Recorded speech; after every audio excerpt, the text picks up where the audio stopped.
What's going on, everybody? Mile High back here with another video, and today we've got a very unique attack strategy. It's going to be using super bowlers and super witches, and I don't think I've ever seen anyone do this, just for the fact that you can't use super wall breakers if you're already using both your super troop slots. So that's why we have these two root riders. The two root riders are just going to be there to open the initial walls. Then we're going to take a jump spell in the clan castle to go through the next walls, and then we're also going to have the king's earthquake boots to open up backside walls. So really, if your root riders go down early, it's not the end of the world. It is nice if you can try to keep them alive a little bit longer, but without further ado, let's go hop in our first attack and I'll show you guys how this works. Alright, so into our first Legend League replay. This is a very odd, unique base, so it's not going to be the easiest one to explain. But what you're going to do is use a Royal Champion charge at first, just to set a path. You're just using it for funneling, basically. If you don't get a ton of value, it's not the end of the world.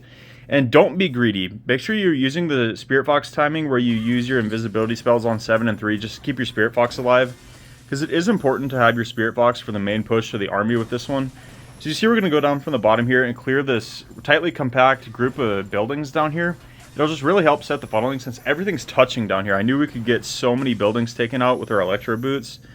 And then hopefully we can actually path in here and get some value like the Expo, and maybe probably won't get the Fire Spitter just because that invisibility tower's there, but if we can trigger that invis, that's still helpful.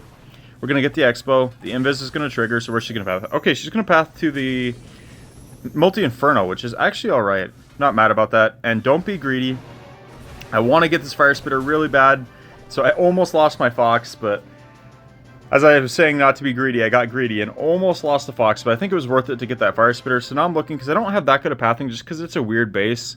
So I'm going to attack this one a little differently than I normally do this.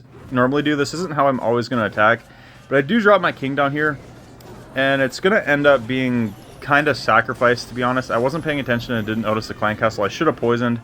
We're going to use our queen with the siege barracks to funnel the other side, and then everything else in the middle. We get our super bowler, super witches with our healers, our test balloons, and our two root riders in. You're going to go with a pretty early warden ability here because the root riders are going to be getting targeted right away, and if you can at all help it, you don't want them to die instantly. It's not the end of the world as long as they get through that first layer of walls, because we're going to jump over the next layer anyway, but it is nice to keep them alive just to open up more walls at the back if you can. As you see, I did make a mistake and didn't notice the clan castle, so I didn't poison it. We do lose my king, but he still sets the funnel nonetheless, which was his job, because we really don't need him on this one to open walls at the back. Just because there's very limited amounts of compartments, we should be completely fine. You want to rage up when you get to the core, obviously. Just try to hold on to your ability on your Royal Champion as long as you possibly can. You want your Hog Puppet to pop as late as possible just to basically tank for your troops. But as you see here, our healers keeping everything basically full health. We still have a super bowler and some super witches alive, and we have the Kane from the army camp. Then we have our siege barracks, Valkyries, and wizards over here putting in work cleaning the trash. Our Kane should be able to deal with this disarmer, no problem. The disarmers are incredibly annoying, so if you can deal with them last, that's probably ideal, so you can just finish off the rest of the base before you have to kill her all 3 times. Doesn't always work out that way, obviously. But as you see here, we got a nice solid push alive. Our Kane, hopefully you should be able to stay alive long enough to open up these walls. If you can open this wall, we're chilling. Yeah, he's going to one-shot the wall, which is actually insane. That's why I love the Kane. Just one-shots through both of the walls, and we have our Super Witch getting targeted, which is kind of annoying, but it's not going to matter. Oh, geez, our Kane still had his second stage left, too. So, yeah, still had some big boys with that Super Witch alive, still had a Super Bowler alive. And this was a very unorthodox base, as I was saying. There's not going to be very many bases like that. And the other ones are easier, in my opinion, because it's just easier to path. So let's go hop into another replay. Alright, so we've got an Invis Tower and a Rage Tower in the core this time. I'm trying to think where I want to go in from. On this one, as you see, the Kane's over on the left and the Giants at the bottom. So we're probably going to come in from over on that side just so we can get both of the troops to help benefit us. So we're going to send the Royal Champion actually over top of the Kane this time and use like a little mini Royal Champion plus Kane charge here. The Kane just helps you to get extra value. He'll break the walls open for later in the attack, which is also nice. So then we'll be able to send the main army with that Giant and be able to pick up the Giant to go tank with our main army, which is going to be really nice. We pull the clan castle, which honestly can kind of get shredded by the Kane and the Royal Champion's Electro Boots, but unfortunately they don't stay together. But it is just some minions and ice golems, so not that worried about this clan castle. If I would have been worried about it, I would have tried to invis both and poison and just try to take out as much as we can. So we got a nice pathing set. So we'll Queen Giant Arrow at the bottom, which gets our Giant out in front tanking from that army camp, which is nice. And then we Siege Barracks. Everything else in the middle. Get your Root Riders down as early as possible to open that wall. I was a little bit delayed on that one, but I wasn't too worried because this corner wall is open and we already have a really wide funnel set. That's why I dropped them a little delayed, just to make sure they stayed alive a little longer, because they do surge ahead, open up the walls, and for some reason our king is wandering, even though the wall's open. Everything else went in, and our king, who was right with the rest of the army, for some reason wandered. That's really unfortunate and really dumb in my opinion, but I guess it is what it is. Pushing in through the core here, we'll get our rage spell. So now we don't have the king to open up the walls with his earthquake boots, which is really unfortunate. Again, I don't know why he wandered, but I guess it is what it is. We should still have a nasty push through the core here. Did we keep any Root Riders alive? No, our Root Riders did die, so we can't open these walls, which is what the king would have been for. But we get some nice skips from our Super Bowlers onto that Inferno Tower. It doesn't quite go down, but our Royal Champion takes out the Ricochet Cannon. Should take out this Tesla as well. And the defenses are pretty much gone at this point. There's basically just the Ground Expo. Unfortunately, we're going to have to fight off that Disarmer, which is going to be irritating, obviously. Our Royal Champion does go down, but we have some big boys pathing in here from Super Witches. We still have at least 2 Super Witches here. No, we have all 3 Super Witches, actually, and a Super Bowler as well. Super Witches should be able to easily clean this up. All the defenses are down. King's still alive up at the top, still dealing with that annoying Disarmer. We are going to have to maybe break this wall, or can our Super Bowler hit it? Nope, our Super Bowler actually hits it over the wall, and so does the Warden. So nice, easy 3-star. Let's go hop into another one. Alright, so on this base we have double poison towers. Both of the fire spitters are pointed down. We got the Kane on the left and the Giant at the top. So I'm trying to think of where I want to come in from here. Again, just trying to set pathing at the beginning, so we're going to come in from the top. I do like coming in from a corner because then you can just react based on which way your Royal Champion goes. You can send the main army based on which way she sets the path.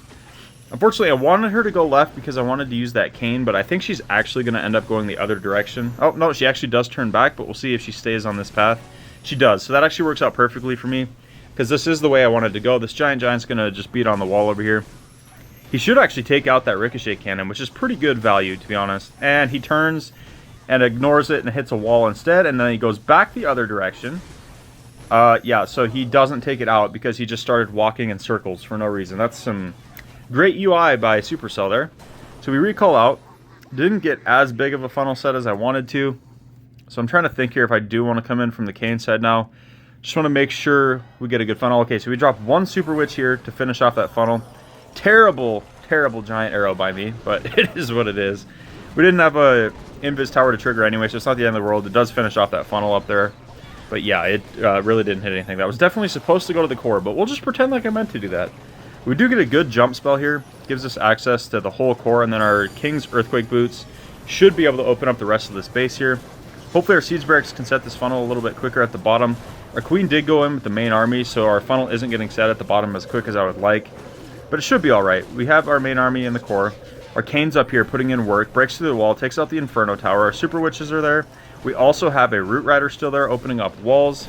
Still have our King's ability. This base is going to be absolutely smashed, because this one was executed much better than the rest of them, even though I had a terrible Giant Arrow. But the Giant Arrow really isn't getting that much value with this attack anyway. The reason you're bringing it is to trigger Invis Towers, because that can really derail your attack if you don't trigger the Invis Tower early and then your troops turn around after the Invis Tower triggers and wanders away from the Town Hall. It could turn into disaster, so that's the reason we're using that. So we're going to 2x through this because at this point there's nothing left to deploy. We're just waiting. We still have a Root Rider, which is going to open up walls, and we still have our King's ability as well. I just use it there just to clean up some trash as quick as we can. I should have waited to open up this wall, but I thought that Root Rider would stay alive, but it ends up dying to the Inferno, but it's not going to matter anyway. This Inferno is not going to be able to do much against us. We still have all 3 of our Super Bowlers alive. We still have our King alive. We still have our Warden alive. Our Frosty slowing down that Inferno Tower. And a nice, simple 3-star. So I've got one more replay for you guys, and I'll catch you guys there. Alright, on to the final attack. This time we actually have double Invis Towers, which don't seem to be as common in the meta anymore, I suppose just because of the disarmer meta. Everyone's turning away from that, just trying to defend with poison towers. I see a lot of poison spell towers and a lot of super dragons and clan castles. Just trying to defend against disarmers. So we're going to charge in here at the bottom. We pick up the Kane. He is going to go down quickly, but he's going to come back to his second stage, take out all them skeletons. Might be able to one-shot. No, he doesn't quite one-shot the... Oh, wow, it didn't even go down. I thought the enemy Royal Champion would go down to that Kane, but it doesn't. But we should be fine here. we're setting the pathing nonetheless. That invis tower is going to trigger, which is nice, and then we should be able to use our giant arrow to trigger the other one. And we shouldn't have to worry about them in the core. They might reset by the time we get in there just because we triggered this one so early, but it's hard to say. We're going to wait for that to go down, and then we're going to recall out here. Yeah, I was greedy there. I didn't even get any more value, so I should have recalled out before the Town Hall shot. But again, I was being greedy. And if our Kane could have got that Expo and that Wizard Tower, that would have been nice. But it doesn't matter. The funnel's set. So we giant arrow. We do trigger that last invis tower. This one will probably reset by the time we make it in there, but that's alright. As long as we don't have to deal with both of them.